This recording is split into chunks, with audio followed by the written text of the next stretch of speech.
रागादिरोगान् सततानुषक्ता अशेषकाय प्रसृतान् शेषान् औत्सुक्यमोहारतिदाञ्जहान यो पूर्ववैद्याय नमोऽस्तु तस्मै. आपण अष्टांग हृदयाचे काही अध्याय आपले वाचून झालेले आहेत. साधारणतः 26 अध्याय आपले ऑलरेडी झालेले आहेत. आज आपण 27व्या अध्यायाकडे वाटचाल करत आहोत. तत्पूर्वी प्रत्येक महिन्याच्या पहिल्या सोमवारी जसं आपण पाठांतर स्पर्धा घेतो, तर त्या स्पर्धेसाठी यावेळचे जो पोर्शन आहे त्या पोर्शनच्या अनुषंगाने काय काय आहे पोर्शन, तर वाग्भटाचा सूत्रस्थानाचा 15वा अध्याय आणि काही ठराविक 5 द्रव्यांचे श्लोक हे आहे. तर सगळ्यांनी पाठांतराला सुरुवात करावी असं एक मला सांगणं आहे सगळ्यांना. आणि त्या दोन्हीचे म्हणजे द्रव्यांचे श्लोक पण आणि इव्हन 15वा अध्याय पण युट्यूबवर अपलोड आहे. तर त्याप्रमाणे तुम्ही त्याच्यामधनं गाईडलाईन म्हणून ते तुम्ही पाठांतरासाठी एक गायडन्स म्हणून घेऊ शकता. त्याप्रमाणे ते ऐकून ऐकून पाठ करा. जसं बऱ्याच वेळेला गाणी वगैरे पाठ करताना आपल्याला बसून गाण्याचे शब्द पाठ नाही करावे लागत, ते आपोआप पाठ होऊन जात असतात. सो त्या पद्धतीनं ह्याचे सुद्धा म्हणजे श्लोक सुद्धा पाठ करत असताना ते जर का पुन्हा पुन्हा ऐकले तर आपोआप पाठ होत असतात. सो त्या दृष्टीने युट्यूबवरती जे अपलोड केलेलं आहे ते पुन्हा पुन्हा ऐकून पाठ करा. पाठांतराचा उपयोग आपल्याला आपल्या प्रॅक्टिसमध्ये होत असतो, इव्हन आपल्याला आपलं पेपर्स लिहिताना वगैरे त्याही ठिकाणी होत असतो.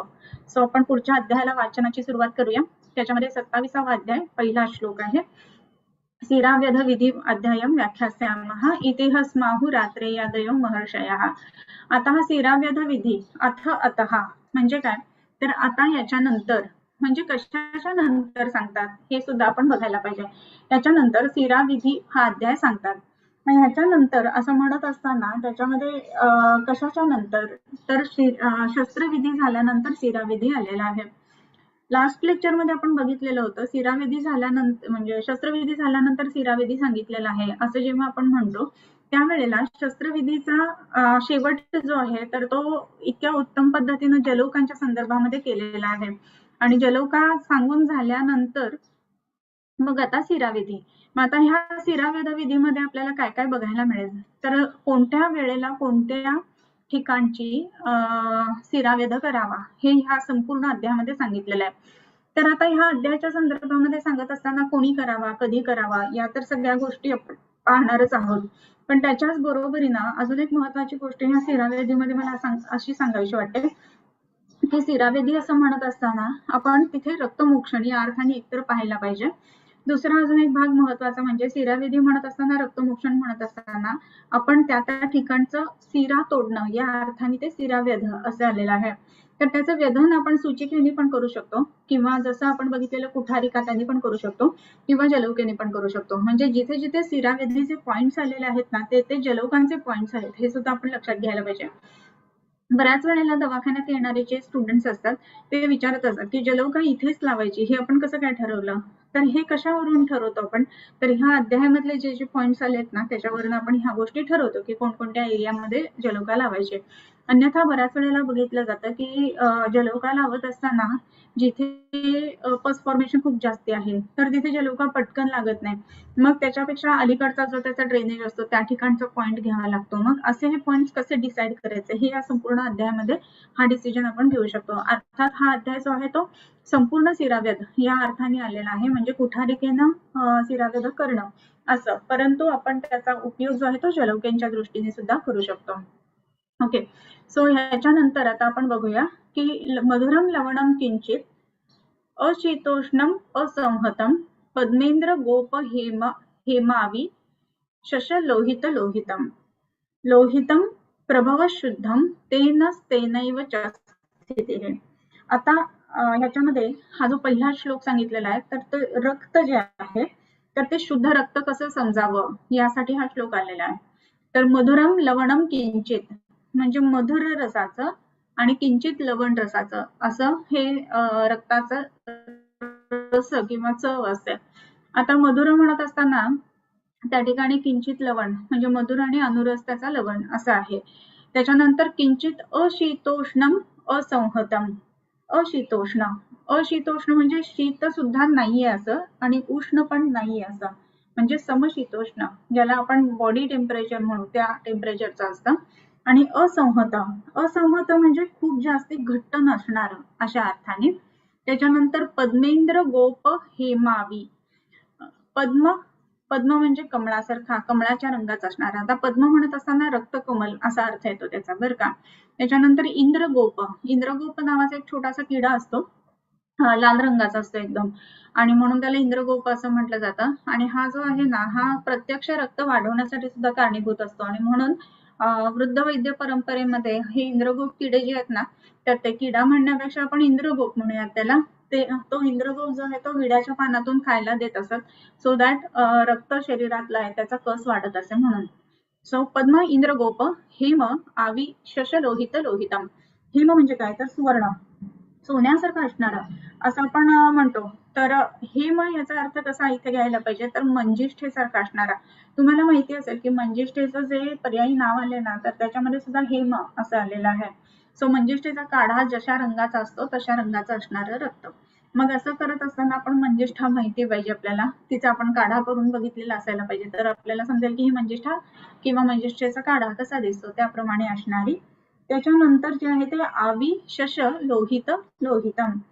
आता आवी आणि शश, आवी म्हणजे मेंढा आपल्याला माहिती आहे, तर मेंढीच्या रक्तासारखं असणारं, आणि शश म्हणजे शशाच्या रक्तासारखं असणारं असं जे रक्त असतं ते शुद्ध समजावं. लोहितम प्रभवाहा शुद्धम, असं जे रक्त आहे ते शुद्ध असावं.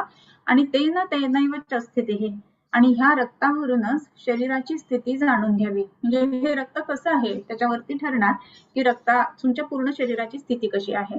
आता ह्या एका श्लोकामध्ये किंवा अर्ध्या श्लोकामध्ये रादर इतकी महत्वाची ओळ किंवा ही इतकी महत्वाचा शब्द आहे ना की तेन तेनैव स्थिती असं म्हटलेलं आहे. त्या रक्ताच्या रंगावरून किंवा त्या रक्ताच्या कन्सिस्टन्सीवरून, त्या रक्ताच्या रसावरून किंवा त्या रक्ताच्या उष्णतेवरून आपण समजून घ्यावं की हे रक्त जे आहे तर ते विकृत आहे का प्राकृत आहे, आणि त्याच्यावरून समजून घ्यावं की शरीराची स्थिती कशी आहे. ह्या दोन्ही गोष्टी त्याच्यावरती अवलंबून आहेत. सो आता आपण हे बघितलं की इंद्रगोपाप्रमाणे असणारं किंवा पद्म, पद्म म्हणजे कमळाप्रमाणे असणारं किंवा मंजिष्ठेच्या काढ्याप्रमाणे असणारं हे जे रक्त आहे ना, तर ते शुद्ध रक्त जाणावं. त्याच्याच बरोबरीने ते समशीतोष्ण आहे, म्हणजे रक्त खवळलेलं असणं किंवा रक्त उष्ण असणं ह्या गोष्टी अपेक्षित नाहीये. समशीतोष्ण असं रक्त असायला पाहिजे. त्याच्यानंतर रस त्याचा मधुर आहे आणि किंचित लवण असा रस आहे. आता ह्याच्यामध्ये अजून दोन महत्वाच्या गोष्टी सांगितल्या की शश आणि आवी लोहित परमाणु, म्हणजे शश म्हणजे शशाच्या रक्ताप्रमाणे असणारं आणि आवी म्हणजे मेंढ्याच्या रक्ताप्रमाणे असणारं असं जे रक्त आहे ते शुद्ध समजावं. मग आता ह्याच्या व्यतिरिक्त अनेक प्राणी आहेत की ज्यांचं रक्त लाल रंगाचं असतं, बरोबर, पण तरी सुद्धा हे दोनच घेतलेत. सो ह्याच्यावरून आपण लक्षात घ्यायला पाहिजे की ह्यांच्या रक्ताची कन्सिस्टन्सी म्हणजे शश आणि आवी या दोघांच्या रक्ताची कन्सिस्टन्सी बरीचशी ह्युमन रक्ताला मॅच करणारी अशी असणार किंवा अशी आहे, आणि अशा पद्धतीचं जे रक्त असतं ना तर ते शुद्ध रक्त असं जाणावं.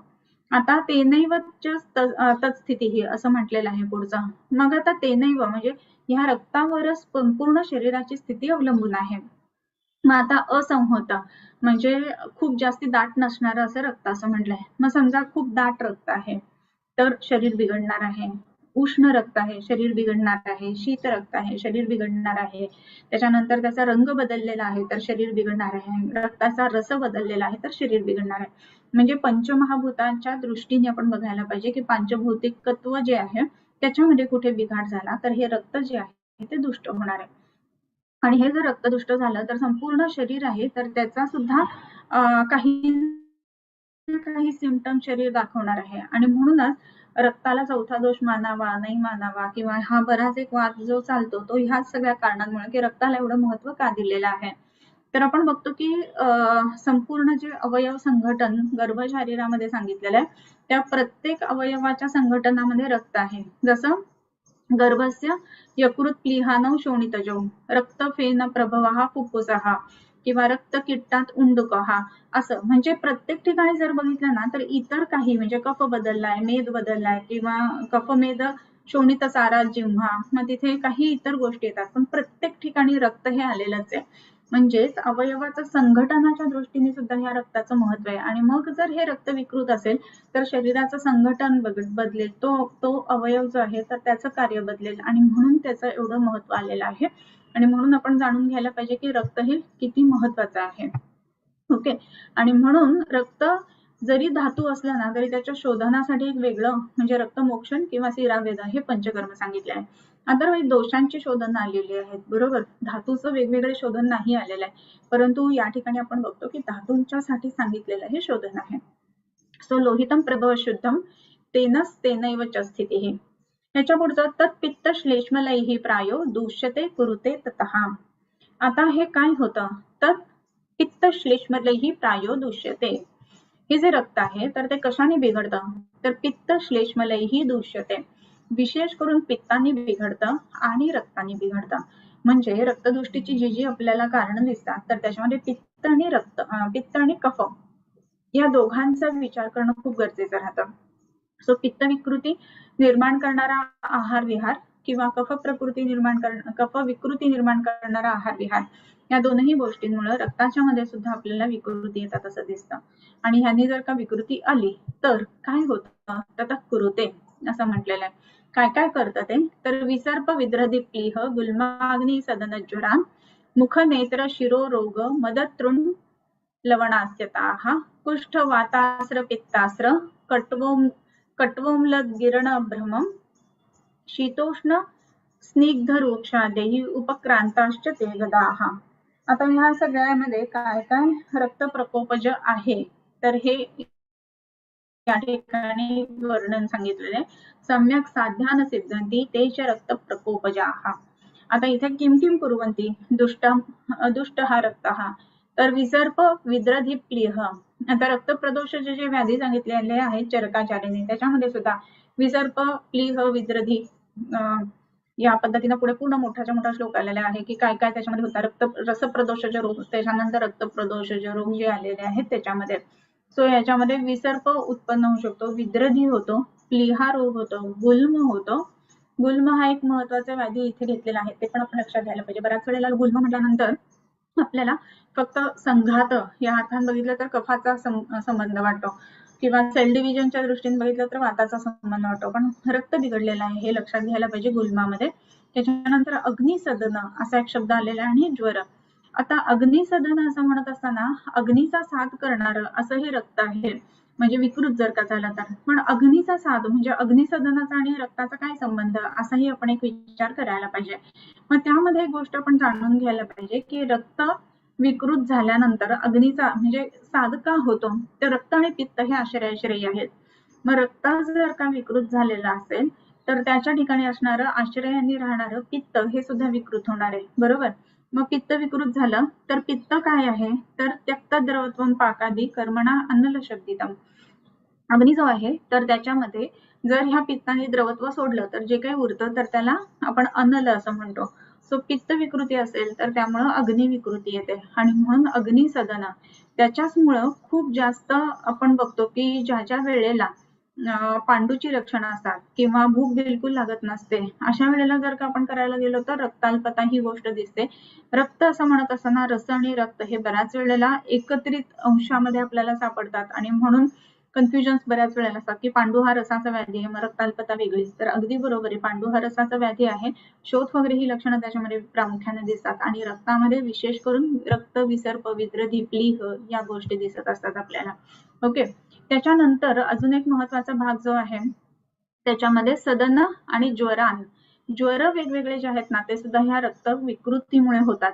आता आपल्याला बऱ्याच वेळेला ज्वर म्हटल्यानंतर ताप येणं हा भाग तर त्याच्यामध्ये साहजिक आहेच आहे, नाही असं म्हणणारच नाही मी.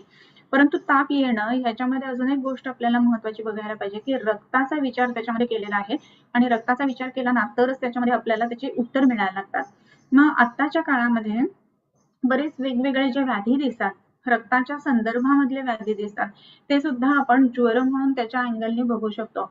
म्हणजे जसं अप्लास्टिक ॲनिमिया आहे किंवा त्याच्यामध्ये थॅलेसेमिया आहे, असे जे पेशंट्स असतात ना ते रक्तज ज्वर ह्या पद्धतीनं आपण जर का बघायला गेलो ना तर त्याचा परिणाम किंवा त्याची औषधं शोधणं हा भाग आपल्याला खूप सोयीचा पडतो किंवा त्याच्यात उत्तर मिळायला लागतात. त्याच्यानंतर रक्ताच्या संदर्भामध्ये मुख नेत्र शिरोरोग मदतृट लवणास्यता असं म्हटलेलं आहे. मुखरोग वेगवेगळे रक्ताच्या संदर्भामध्ये होतात. आपण बघतो की मुखरोग म्हटल्यानंतर सगळ्यात पहिला आणि कॉमनली दिसणारा असा मुखपाक आहे. मग मुखपाक जो आहे तो सुद्धा रक्तदृष्टीशी संबंधित आहे. इतरही व्याधी जसं गलौघ वगैरे सांगितलेले ते सुद्धा मुखाचे व्याधी रक्ताशी संबंधित येतात. कारण रक्ताच्या म्हणजे मुखाच्या कुहरामध्ये असणारे जे अवयव आहेत ते विशेष करून रक्ताच्या अखत्यारीत येतात आणि म्हणून मुखाचे व्याधी हे रक्ताच्या दृष्टीमुळे होतात. त्यानंतर नेत्ररोग, वेगवेगळे नेत्ररोग हेही रक्तामुळे दिसतात. त्याच्यानंतर शिरोरोग हे म्हटलेले ते सुद्धा म्हणजे वातज शिरोरोग, पित्तज शिरोरोग, कफज शिरोरोग, त्रिदोषज शिरोरोग असे आलेले आहेत. सो ह्याचाही संबंध जो आहे तो रक्ताशी आहे. त्याच्यानंतर मद, त्रुट आणि लवणास्यता. हा मद, वेगवेगळे मद सांगितलेत, प्रथम मद, द्वितीय मद, तृतीय मद वगैरे, म्हणजे कुठल्या तरी धुंदीत वागणं असं ज्याला आपण म्हणतो ना, ते सुद्धा रक्ताच्या विकृतीमुळे होतं. सो रक्तामध्ये जर दुष्टी असेल तर त्याच्यामुळे मनामध्ये वगैरे सुद्धा दुष्टी येण्याची शक्यता असते आणि म्हणून हा मदरोग या ठिकाणी येतो.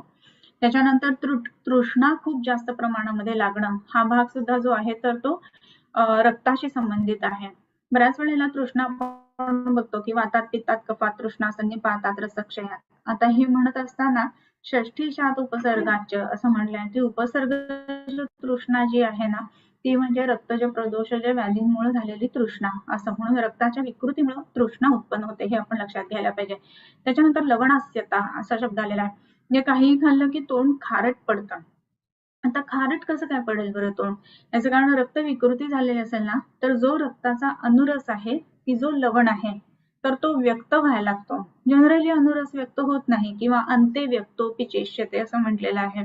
तर अंतसमयी तो व्यक्त नाही होते, सुरुवातीलाच व्यक्त होत आहे आणि म्हणूनच त्याला लवणास्यता किंवा तोंडाला एक विशिष्ट खारटपणा येणं हे रक्ताच्या प्रकोपाशी संबंधित आहे. त्याच्यानंतर वेगवेगळे कुष्ठ, कारण साक्षात कुष्ठ हा रक्तप्रदोषज व्याधी आहे. त्याच्यानंतर वातास्र, अस्र म्हणजे रक्त म्हणजेच वातास्र, वातरक्त. वातरक्त जे आपण दोन पद्धतीने बघतो की खुड वात असं त्याला म्हटलं जातं आणि उत्तान आणि गंभीर या दोन स्वरूपामध्ये येतं. एकामध्ये कुष्ठाचं स्वरूप जास्त प्रमाणामध्ये दिसतं. सो वातरक्तामध्ये सुद्धा रक्ताचा विचार करावा लागतो. त्याच्यानंतर पित्तास्र म्हणजे पित्त रक्त म्हणजेच रक्तपित्त. रक्तपित्ताच्या संप्राप्तीमध्ये पण आपण बघतो की भृशोष्ण, तीक्ष्ण, कट्वमला अशा गोष्टींनी खाल्ल्यानंतर पित्त जे आहे ते रक्तस्वरूप होऊन वृद्धित होतं, वर्धन होतं आणि मग त्याचा परिणाम म्हणून आपण बघतो की रक्तपित्त उत्पन्न होतं आणि मग वेगवेगळ्या ठिकाणहून ब्लिडिंग टेंडन्सीज असणं हे रक्तपित्तामध्ये दिसतं.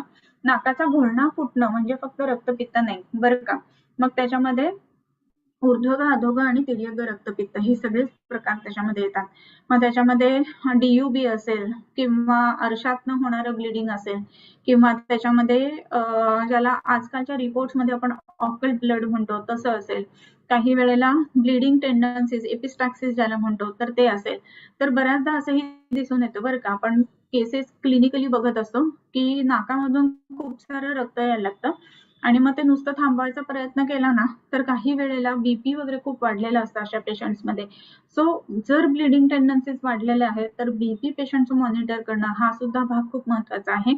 इव्हन DUB सारख्या केसेसमध्ये सुद्धा बीपी बघणं हा सुद्धा खूप भाग महत्वाचा आहे. याचाच अर्थ असा की जर बऱ्याच वेळेला रक्तपित्तासारख्या संप्राप्तांमध्ये बीपी आपल्याला वाढलेलं दिसतं तर बीपीचं एक निदान हे रक्तपित्त असू शकतं, हे सुद्धा लक्षात घ्यायला पाहिजे. सो पेशंटचं बीपी आपल्याला ऑलवेज हाय दिसतंय असं जर क्लिनिकली आपल्याला आताच्या कंडिशन्समध्ये दिसतंय तर त्याचं आपण निदान जे आहे ना ते रक्तपित्त अशा पद्धतीनं सुद्धा करू शकत असतो, म्हणजे एक निदान त्याचं रक्तपित्त असं होऊ शकतं. सो या दृष्टीने आपण ह्या आधारांकडे वेगवेगळ्या बघायला पाहिजे. त्याच्यानंतर कट्वमलोद्गारिण भ्रमान असं म्हटलंय, उद्गारिण हा भ्रमम. आता उद्गार कसले कसले येतात, कटू, अम्ल उद्गार म्हणजे तिखट ढेकर येणं आणि अम्ल, आंबट ढेकर येणं हे दोन्ही गोष्टी हे रक्ताच्या दृष्टीमुळे होऊ शकतात. आता बरेच पेशंट्स आपल्याला सांगत असतात बरं का की ऍसिडिटीचा त्रास होतो आणि तिखट गुळणी येते, वरती आल्यासारखं होतं किंवा नाकातनं तिखट पाणी येतं. आता असं जेव्हा पेशंट सांगतो ना त्यावेळेला आपण फक्त पित्ताचा किंवा फक्त अम्लपित्ताचा किंवा फक्त ऍसिडिटीचा असा विचार करत असतो. तर असं न करता आपण विशेष करून रक्ताचा विचार करायला पाहिजे, म्हणजे आपल्या केसेस ज्या आहेत ना त्या लवकर सुटण्याच्या दृष्टीने आपल्याला मदत होत असते. तो जर आपण इथे रक्ताचा विचार करून औषधं दिली गेली तर मग आपल्याला काय होईल की रिझल्ट लवकर मिळायला सुरुवात होते. So reading between the lines म्हणतो ना ते असं ह्या संहिता वाचन केल्यानंतर आपल्याला समजायला लागतात. अदरवाईज अम्लोद्गार असं म्हटल्यानंतर आपण नेहमीच ऍसिडिटीचा किंवा पित्तज ग्रहणीचा असा विचार करणार, तर असं न करता रक्ताच्या विकृतीचा सुद्धा इथे विचार करायला हवा. त्याच्यानंतर भ्रम, चक्रारूढैव गतिः भ्रमः असं म्हटलंय की एखाद्या हे असतात ना, काय म्हणतात, आकाश पाळणे, त्याच्यात बसल्यानंतर म्हणजे मेरी गो राऊंड्स असतात, त्याच्यामध्ये बसल्यानंतर जसा फील येतो तर तसा येणार. हे रक्तदृष्टीमुळे सुद्धा होतं. सो काही वेळेला पेशंट सांगत असतात किंचित असं असताना एकदम असं हल्ल्यासारखं होतं. हे बऱ्याच वेळेला रक्ताशी विकृतीशी संबंधित असतं. सो तिथे आपल्याला रक्ताचं प्रसादन करणारी औषधं द्यायला पाहिजेत. ओके. सो उष्ठवातास्र पित्तास्र कट्वोम्लोद्गारेण भ्रमान् शीतोष्ण स्निग्ध वृक्षाद्यैः उपक्रांताश्च ये गदाः सम्यक साध्या न सिद्धन्ति ते च रक्तप्रकोपजाः. आता वेगवेगळे आपण चिकित्सा देत असतो पेशंटना आणि पेशंट काही वेळेला दवाखान्यात येऊन आपल्याला असं सांगत असतो की नाही डॉक्टर, नाहीच फरक पडला, बिलकुलच नाही बरं वाटत आहे. मग अशा वेळेला आपण आपल्या निदानाचा परत एकदा विचार करतो. मग त्यावेळेला शीतोष्ण स्निग्ध वृक्षाद्यैः उपक्रांताश्च ये गदाः सम्यक सिद्धा न सिद्ध्यन्ते. म्हणजे शीत चिकित्सेने किंवा उष्ण चिकित्सेने किंवा स्निग्ध चिकित्सेने किंवा वृक्ष चिकित्सेने आदेही उपक्रांताश्च ये गदाः, अशा चिकित्सेने ज्या ज्या आपण गद म्हणजे व्याधींची चिकित्सा करतो ते सम्यक साध्या न सिद्ध्यन्ते. सम्यक साध्य असून सुद्धा जर का ते सिद्ध होत नसतील, म्हणजे आपण स्निग्ध चिकित्सा दिली, वृक्ष चिकित्सा दिली, मी दोन्ही वापरलेत बरं का इथे. म्हणजे कसं आलेलं आहे बघा, स्निग्ध आणि वृक्ष, आणि त्याच्यानंतरचं जो आलेलं आहे अजून 2 आलेले आहेत त्याच्याबरोबर त्यांनी दिलेत की तुम्ही समजा वाताचा प्रकोप म्हणून स्निग्ध दिला किंवा कफाचा प्रकोप म्हणून वृक्ष चिकित्सा दिली किंवा शीत आणि उष्ण असे दोन्ही चिकित्सा दिलेले तुम्ही, आणि हे करून सुद्धा त्या व्याधीचं उत्तम पद्धतीनं जर का शमन होत नसेल तर मग तो व्याधी जो आहे तो रक्तप्रकोपज आहे असं जाणावं. मग आता इथे या ठिकाणी बऱ्याच वेळेला आपण औषधं दिल्यानंतर पेशंटला बरं नाही वाटत आहे, असं जेव्हा पेशंट कंप्लेंट घेऊन नेक्स्ट टाइम फॉलोअपला येतो त्यावेळेला आपल्याला वाटतं की नाही, एकतर ह्यांनी पथ्य केलेलं नसेल किंवा काहीतरी चुकीचं खाल्लेलं नसेल. हा, ती शक्यताही आहे, मी काय नाही म्हणणार नाही, परंतु आपण एकदा स्वतःला एक्सप्लोअर करायला पाहिजे, आपल्या निदानाला एक्सप्लोअर करायला पाहिजे. आणि अशा वेळेला रक्त प्रसादन करणारं जर औषध त्या औषधांमध्ये आपण ऍड केलं तर रिझल्ट पटकन मिळतो आणि लवकर मिळतो. हे ह्या रक्ताचं महत्व आहे आणि म्हणूनच रक्ताला चौथा दोष मानावा का नाही मानावा हे मगाशी आपण जे म्हटलो तो एक महत्वाचा तद्विद्य संभाषा मोठ्या पद्धतीने या ठिकाणी घडत असते. सो सम्यक साध्यान सिद्ध्यन्ति ये च रक्त प्रकोपजाः. तर असे जे व्याधी आहेत तर ते रक्त प्रकोपज आहेत असं जाणावं. तेषु श्रावयितुं रक्तम उद्रिक्तम व्यथयेत शिराम. आता इथे मुद्द्याला आले. आता असं सगळं झाल्यानंतर जर हा व्याधी रक्ताचा आहे तर ते वृद्ध रक्त जे आहे किंवा विकृत रक्त जे आहे त्याचं श्रावण करण्यासाठी व्यथयेत शिराम. आता तुम्ही शीत उष्ण किंवा स्निग्ध वृक्ष चिकित्सा दिलेली आहे. मग शीत उष्ण स्निग्ध वृक्ष असं म्हणत असताना त्याच्यामध्ये स्नेहन, वृक्षण, शीत उष्ण म्हणत असताना स्नेहन, स्वेदन हेही दिले, संबंध दिलेला आहे. हे सगळं देऊन सुद्धा व्याधी बरा नाही झालेला आणि मग जर पेशंट आलेला आहे तर मग तुम्ही काय करायला पाहिजे तर व्यथयेत शिराम, शिरावेद करावा. आता मग हा शिरावेद करत असताना मग तो रक्त प्रदोष व्याधी आहे असं समजून घ्यावं आणि शिरावेद करावा. आता हा शिरावेद करत असताना त्याच्यामध्ये आणखीन कुठे कुठे आणि कशा पद्धतीने करावा, कुणामध्ये करू नये हे सुद्धा सांगतात. सगळ्यात पहिलं ना की काय काय करावं यापेक्षा काय करू नये हे सुद्धा तेवढंच महत्वाचं असतं बरं का. तर आता अगदी छोट्या छोट्या गोष्टी, कुठलीही ऑपरेटिव्ह आपण समजा म्हटलं, आपण शस्त्रविधी नुकता शिकलेलो आहोत, मग शस्त्रविधीमध्ये तो स्काल्पेल असा धरावा आणि त्याच्यामध्ये असा इन्सिजन घ्यावा असं सांगितलेलं आहे. तर तो इन्सिजन घेत असताना किंवा वेतसपत्र ज्याला आपण म्हणतो आणि इन्सिजन घेत असताना तो 2 पहिल्या बोटांमध्ये धरावा आणि त्याचं इन्सिजन घ्यावा असं म्हटलेलं आहे. मग आता असं म्हणत असताना ह्याचा अर्थ काय काय करू नये, इन्सिजन कसा नसावा, मग तो वेडावाकडा असू नये, आपला करताना हात हलू नये, शेकिंग मुवमेंट्स नसाव्यात किंवा तुमचा जो स्काल्पेल आहे तर त्याची धार गेलेली आहे असं नसावी, ब्लेड तुमचं चांगलं धारदार असायला पाहिजे. त्यानंतर पेंटिंग ड्रेपिंग म्हणजे तिथलं निर्जंतुकीकरण उत्तम पद्धतीनं व्हायला हवं. हे सगळं जे आहे ना हे काय नाही करायचं हेही आधी सांगून घेतलेलं आहे. सो तसंच रक्तमोक्षण करताना सुद्धा कोणाकोणामध्ये रक्तमोक्षण नाही करायचं या गोष्टी सुद्धा तेवढ्याच महत्वाच्या आहेत. सो ते पहिल्यांदा आपण बघणार आहोत की कोणाकोणामध्ये रक्तमोक्षण नाही करायचं. ओके. सो न तू ऊन षोडश अतीत सप्त अब्द्य श्रुत असृजाम. न तू ऊन षोडश, षोडश ऊन, ऊन म्हणजे कमी बरं का, उणे या अर्थाने. आता 16 पेक्षा कमी जो आहे तो आणि अतीत सप्तब्द्य, सप्ताब्दी म्हणजे सप्त अब्दी, अब्दी म्हणजे वर्ष, म्हणजे ज्याला 70 वर्ष होऊन गेलेली आहेत किंवा ज्याला 16 वर्ष अजून झालेली नाहीयेत अशाचं रक्तमोक्षण करू नये. थोडक्यात म्हणजे जो हे सांगितलंय ना डूज, तर त्याच्यामध्ये 16 ते 70 या एज ग्रुपमध्ये रक्तमोक्षण करावं. त्याच्यापेक्षा जास्त वय असेल तर करू नये आणि कमी वय असेल तरी करू नये. ओके. सो न तू ऊन षोडश अतित सप्तब्द श्रुत अश्रुजाम अश्रुजाम श्रुतः न असं म्हटलं की तिथे रक्तमोक्षण न करावं.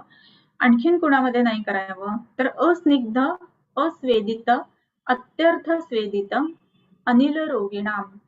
जर तुम्ही वातरोगासाठी रक्तमोक्षण करत असाल तर वाताच्या रोगांसाठी जर का आपल्याला रक्तमोक्षण करायचं आहे तर तिथे काय काय आहे तर विशेष करून अस्निग्ध अस्वेदित किंवा अत्यर्थ स्वेदित अनिल रोगिणाम एकांतिक वातरोग असताना करू नये असे एक आहे. त्याच्यानंतर जिथे स्नेहन दिलेलं नाहीये अशा ठिकाणी रक्तमोक्षण करू नये. जिथे स्वेदन दिलेलं नाहीये अशाही ठिकाणी रक्तमोक्षण करू नये. रक्तमोक्षण बऱ्याच वेळेला पेशंट आला की डायरेक्ट करणं असंही दिसतं. वृद्ध रक्त असतील किंवा उत्कृष्ट दोष असतील तर एक वेळ ती गोष्ट ठीक आहे, नाही असं नाही. परंतु जसं आपण इतर शोधन पंचकर्मांना स्नेहन स्वेदन करून पंचकर्म करतो किंवा स्नेहन स्वेदन करून शोधन करतो त्याच पद्धतीनं स्नेहन करावं, स्वेदन करावं आणि मगच रक्तमोक्षण करावं. म्हणून अस्निग्ध अस्वेदित किंवा अतिस्वेदित. काही वेळेला अशीही शक्यता असते की खूप जास्त स्वेदन झालेलं आहे, पेशंट त्यांनीच थकून गेलेला आहे आणि जास्त स्वेदन हे रक्तच्या दृष्टीला कारणीभूत आहे, बरोबर. आणि म्हणून अशा वेळेला सुद्धा तिथे जास्त स्वेदन झाल्यानंतर सुद्धा रक्तमोक्षण करू नये असं म्हटलेलं आहे.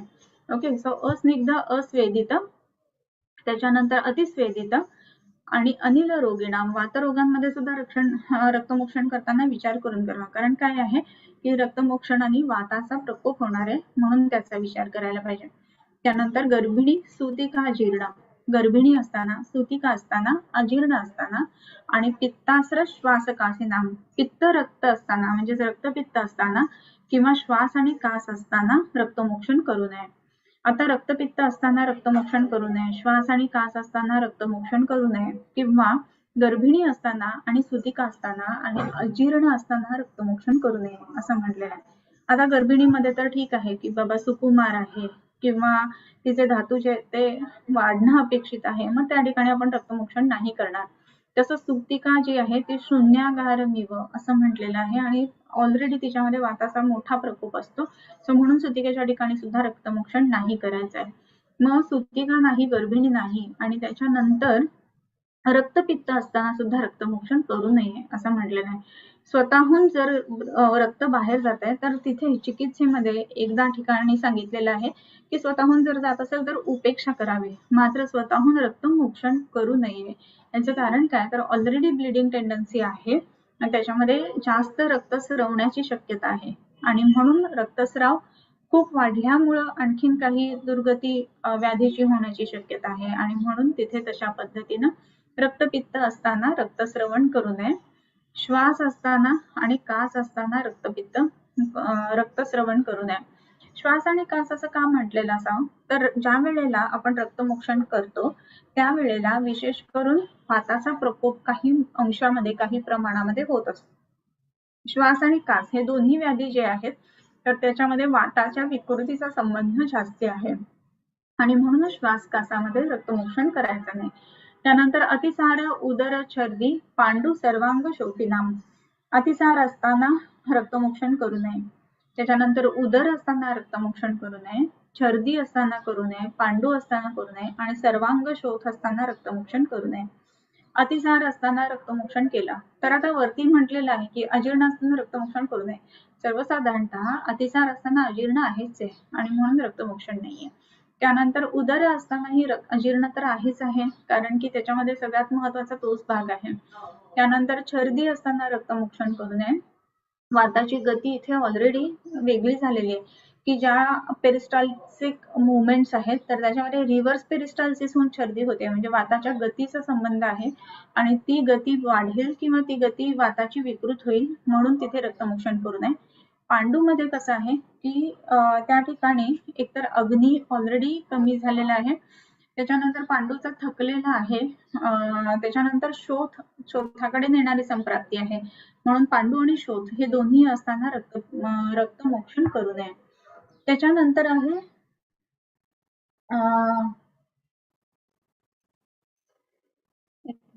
अतिसारो छदी पांडू सर्वांगी शोभना स्नेहपीते प्रयुक्तेषु तथा पंचसु कर्मसु. स्नेहपीत, आता स्नेह ज्याने घेतलेला आहे अशा वेळेला रक्तमोक्षण करू नये. स्नेहपीत म्हणजे काय, तर ज्या वेळेला आपण स्नेहन अभ्यंतरतः देत आहोत तर अशा वेळेला स्नेहपीत बाह्य स्नेहन करावं, कारण की वरती दिलेलं आहे, परंतु अभ्यंतर स्नेह किती योग्य पद्धतीने केला आहे किंवा ज्या दिवशी आपल्याला रक्तमोक्षण करायचंय त्या दिवशी स्नेह विराम असायला पाहिजे, जर आपण अभ्यंतरतः दिलेलं असेल तरी सुद्धा हे लक्षात घ्यायला पाहिजे.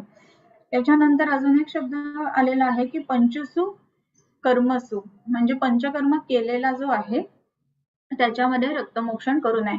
म्हणजे वमन, विरेचन, बस्ती, अनुवासन, निरुह आणि नस्य हे झाल्यानंतर रक्तमोक्षण करू नये, कारण ते पंचकर्म आपण ऑलरेडी वाताच्या गतीचा संबंध त्या ठिकाणी येत असतो म्हणून. त्याच्यानंतरच जे आलेलं आहे ते न अयन्विताम सिराम. सिरा जे आहेत ना अन्वित नसताना करू नये. अयंत्रित किंवा अन्वित असा शब्द आलाय, म्हणजे सिरा न बांधता ती जी सीर आहे ना तर ती तोडू नये, म्हणजे आधी त्याला टर्निकेट्स बांधायला हवी आणि मगच सिरावेध करायला हवा. ओके. त्याच्यानंतर न अयंत्रिताम सिरान विद्येत तिर्यक न अपि उत्थिताम.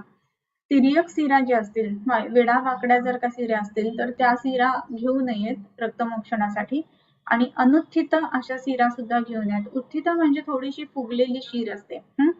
काही वेळेला आपण बघतो की टर्निकेट बांधल्यानंतर काही शिरा चांगल्या फुगतात आणि काही वेन्स जे आहेत ना त्या मात्र फ्लॅट असतात, तर त्या फ्लॅट वेन्स घेऊ नयेत. तर अनुत्थित जी आहे ना तर ती घेऊ नये, म्हणजे न फुगलेली जी आहे तर तिचं रक्तमोक्षण करू नये.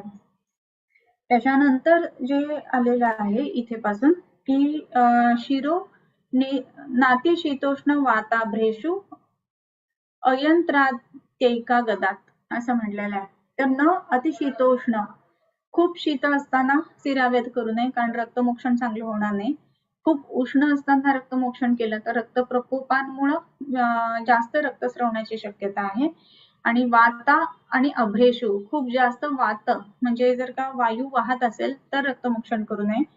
खूप ढग आलेले असेल तर रक्तमोक्षण करू नये.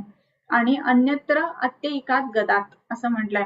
आता अन्यत्र अत्यैकात गदात याचा अर्थ असा की हे सगळे जे नियम आहेत ना तर ते अत्यैक गदम नसताना हे करावं असं म्हटलंय. म्हणजे कसं की हे सगळं तुम्हाला सांभाळायचंय. न हे जे काही सांगितलेलं आहे ना की न तू ऊन षोडश अतित अशित वगैरे जे काही म्हटलेलं आहे, तर हे सगळं कधी, तर सगळ्या गोष्टींमध्ये. अन्यत्र अत्यैकात गदात म्हणजे अत्यैक व्याधी असताना मात्र हे नियम जे आहेत ना तर ते तुम्ही त्याला फाटा देऊ शकता आणि तुम्ही करू शकता. मग आता काही वेळेला पेशंट आपल्याला किंवा कोणी आपल्याला समजा उलट क्वेश्चन केला असेल की नाही तुम्ही तर बघितलं की 16च्या पेक्षा कमी वय, समजा 15 वर्षाचा एखादा मूल आहे, स्किन डिसीज आहे आणि आपल्याकडे आलेला आहे आणि आपण स्नेहस्वेदन वगैरे व्यवस्थित करून रक्तमोक्षण करत आहोत. अशा वेळेला जर का आपल्याला कोणी म्हटलं की अरे 16च वर्षाचा आहे, तुम्ही कसं काय केलं, तर मग त्याचा व्याधी कसा आहे, त्वचारोग केवढा झालेला होता आणि मग त्याचा उद्रेक जास्त होता म्हणून आम्ही केलं. त्याचा नियम कुठला, तर अन्यत्र अत्यैकात गदात. अत्यैक गद असताना मात्र हे निर्णय जे आहेत तो वैद्य घेऊ शकतो. एतत् वैद्यस्य वैद्यत्वम, ही गोष्ट लक्षात घ्यायला पाहिजे. सो या पद्धतीनं कोणामध्ये रक्तमोक्षण करायचं आणि कोणामध्ये नाही करायचं ह्या गोष्टी महत्वाच्या. आता गर्भिणी आहे समजा आणि गर्भिणीच्या ठिकाणी सुद्धा रक्तमोक्षण करू नये असं म्हटलेलं आहे.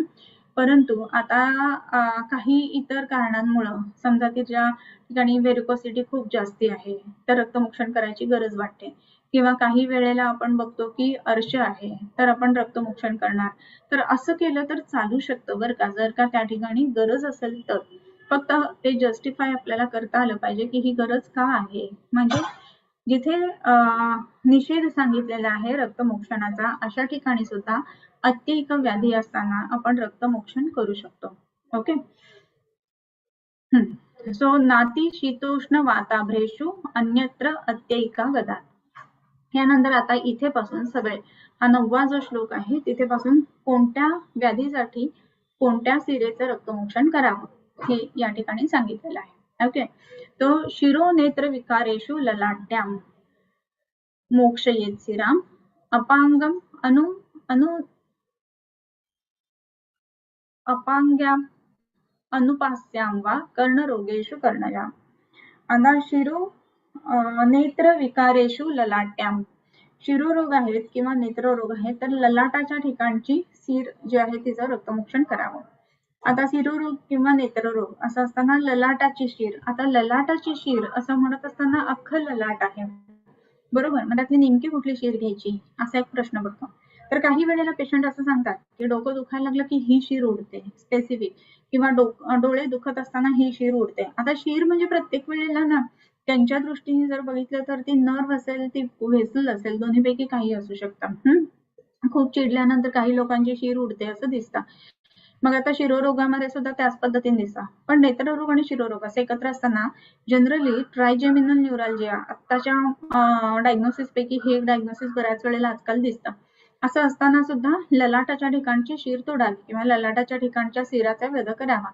आता मग इथे कुठला करावा, तर जनरली अपांग प्रदेशाचा जो आहे ना तर तो केला जातो. ट्रायजेमिनल न्यूरॅल्जियामध्ये जिथे भुवईचं एंड असतं त्या ठिकाणची जी ललाट आहे तर त्या ठिकाणची जी शिरा आहे तर तिचा वध केला जातो. सो ह्या दृष्टीने त्याचा उपयोग पेन लगेच कमी होणं या दृष्टीने होत असतं. ओके, सो अपांगम नेत्र शिरोनेत्र विकारेषु ललाट्याम मोक्षयेत शिराम आणि अपांगम अनुपास्याम वा. आता अपांग कुठली करावी ती, तर अपांग प्रदेशाजवळची जी शीर आहे तर ती तोडावी. अपांग म्हणत असताना भुवई जिथे संपते तर त्या ठिकाणी. त्याच्यानंतर कर्णरोगेषु कर्णजाम, कर्णरोगांच्या ठिकाणी कर्णज शीर जी आहे तर तिचा वध करावा, कर्णज शिरा वध करावा. आता कर्णज शिरा कुठली, तर दोन पद्धतीने आपण त्या ठिकाणी बघतो. तर पुढच्या बाजूला अँटिरियरली ज्या वेळेला कर्णपुत्रक आहे त्याजवळची शीर आपण घेऊ शकतो, किंवा बॅक साईडला मॅस्टर्ड प्रोसेस जिथे आहे तर तिथली. मग इन्फेक्शन कुठे आहे किंवा काय कारण होत आहे, कर्णरुजा का आहे हे बघून आपण त्याप्रमाणे ठरवू शकतो.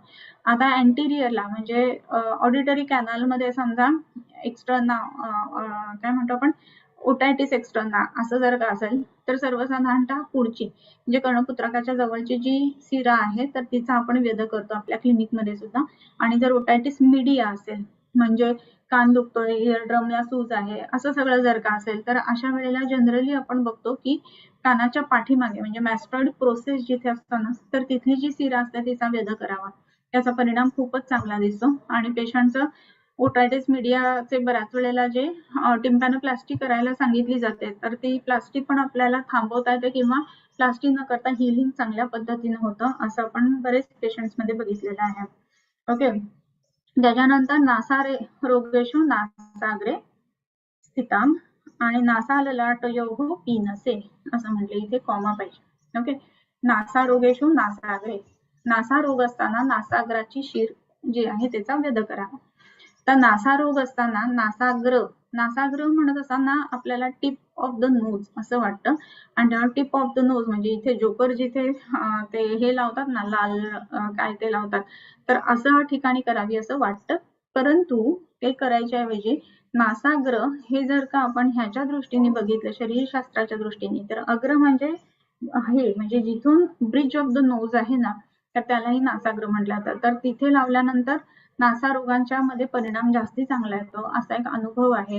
हे एकीय मत जाणावं असं मी नक्की सांगू शकते. ओके, सो नासा रोगेषु नासाग्रे स्थिताम आणि नासा ललाटयोः पीनसे, पीनस असताना नासा ललाटाच्या ठिकाणची शीर म्हणजे हे करावी. आता नासा आणि ललाट असं म्हणत असताना पीनस ज्या वेळेला आपण पीनसचा विचार करतो आताच्या आधुनिक शास्त्रानुसार जेव्हा आपण तपासणी करतो तर आपल्याला एक्सरे पीएनएस वॉटर्स व्यू मध्ये दिसतं की हेझिनेस इन बोथ सायनसेस.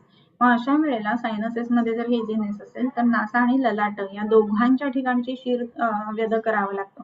मग त्यामध्ये जनरली स्थपनिमर्म जे आहे ते किंवा भुवया जिथे सुरू होतात तर त्या ठिकाणी म्हणजे नासाच्या अग्राच्या आणि ललाटाच्या सुरुवातीच्या अशा ठिकाणची जी सिरा आहे तर तिचा वेध आपण आपल्या पेशंट्स मध्ये करतो. Even tip of the nose असंही जर का केलं तरी सुद्धा त्याच्यामध्ये परिणाम चांगला येत असेल, परंतु आपण आपल्या क्लिनिकमध्ये जे करतोय तर तो नासाग्र म्हणजे रूट ऑफ द नोज असं घेऊन आपण ते करतो, त्याचा परिणाम चांगला दिसतो जास्त. ओके. त्याच्यानंतर नासारोगेषु नासाग्रे स्थितां नासाललाटयोः पीनसे आणि मुखरोगेषु जिह्मोष्ठ हनु तालगाः. मुखरोग असताना कुठली शीर हे करायला पाहिजे तर जिव्हा ओष्ठ हनु तालु ग असं म्हटलेलं आहे. तर ग म्हणजे गामी, म्हणजे जिभेला, ओठाला, हनुला आणि तालूला सप्लाय करणारं जे वेसल आहे तर ते तोडावं. मग तसं म्हणत असताना ज्याला फ्रेन्युलम आपण म्हणतो तर त्या ठिकाणची जी आहे तर ती सुद्धा आपल्याला घेता येऊ शकते. सो या दृष्टीने आपण जलोकाचरण करत असताना मुखरोगांमध्ये जस्ट बिलो टंग असं जर केलं तर त्याचा परिणाम चांगला येतो. ह्याच्यामध्ये टॉन्सिलायटिसचे पेशंट, ॲडेनॉइड्सचे पेशंट ह्या संदर्भामध्ये सुद्धा बरेच केले जातात. अशा पद्धतीनं आपल्या क्लिनिकमध्ये मी खूप नाही येत केलेले केसेस, त्याचा अनुभव तेवढा नाही, परंतु ज्यांच्याकडे असेल त्यांनी निश्चितच ते सांगावं. जिव्हा ओष्ठ हनु तालग सिरावेद हे त्या मानाने आपण एवढं नाही वापरलेलं. त्याच्यानंतर ऊर्ध्व चतुर्ध्व ग्रंथेषु ग्रीवा कर्ण शंख शिरश्रिताः. आता जत्रुर्ध्व रोग असताना म्हणजे जत्रुखात, ऊर्ध्व जत्रुखात त्याच्यामध्ये व्याधी असेल आणि त्याच्यामध्ये ग्रंथीशू असं म्हटलंय, ग्रंथी झालेले असेल तर त्याच्याप्रमाणे कुठे कुठे करावं तर ग्रीवेच्या ठिकाणी, कर्णाच्या ठिकाणी, शंखाच्या ठिकाणी आणि शिराच्या ठिकाणी. आता ग्रीवेच्या ठिकाणी असं म्हणत असताना मग याच्यामध्ये थायरॉइडचे पेशंट्स म्हणजे ज्याच्यामध्ये आपण थायरॉइडायटिस किंवा नोड्यूल ऑन थायरॉइड हे जे बघतो तर त्याच्यामध्ये गळ्याच्या ठिकाणी म्हणजे ग्रीवेच्या ठिकाणी रक्तमोक्षण हे आपण करू शकत असतो. त्याच्यानंतर आणखीन एक ग्रंथींचा जो इथे येतो तो ॲडेनॉइड्स किंवा टॉन्सिलायटिस ह्यांचाही ग्रंथींशी संबंध येतो. मग त्यावेळेला बेड ऑफ द टॉन्सिल किंवा जो जॉ लाईन आहे त्याच्या खाली अशा पद्धतीने जलोका लावतो, त्याचाही परिणाम चांगला दिसतो. हे आपण आपल्या पेशंट्समध्ये बऱ्याच वेळेला करत असतो. त्याच्यानंतर अजून एक म्हटलेलं आहे की ग्रीवा, कंठ, शंख आणि शिर आश्रिताः. ग्रीवा, कंठ हे सांगितलं. आता शंख आणि शिर आश्रित. शंखमर्म जे सांगितलेलं आहे ना त्याचा आणि ह्याचा काय संबंध डायरेक्ट ज्योतिर्ध्व ह्याच्यामध्ये तर शंखाच्या ठिकाणी म्हणजे हे जे शंखमर्म सांगितलेले आहेत त्या दोन्ही ठिकाणी किंवा शिराच्या ठिकाणी असे लावावेत. मग आता हे जे आहेत ना तर त्याच्यामध्ये वेगवेगळे जे ब्रेनच्या संदर्भातले स्पेस ऑक्युपाइंग लिजन्स आहेत तर त्याचा विचार आपण त्या ठिकाणी करावा आणि त्याप्रमाणे शिराच्या ठिकाणी, ललाटाच्या ठिकाणी अशा पद्धतीनं आपण रक्तमोक्षण करू शकत असतो. ओके. त्याच्यानंतरचा जो श्लोक आलेला आहे त्याच्यामध्ये जत्रुर्ध्व ग्रंथीषु ग्रीवा कर्ण शंख शिराश्रिताः उर अपांग ललाटस्थाः उन्मादे.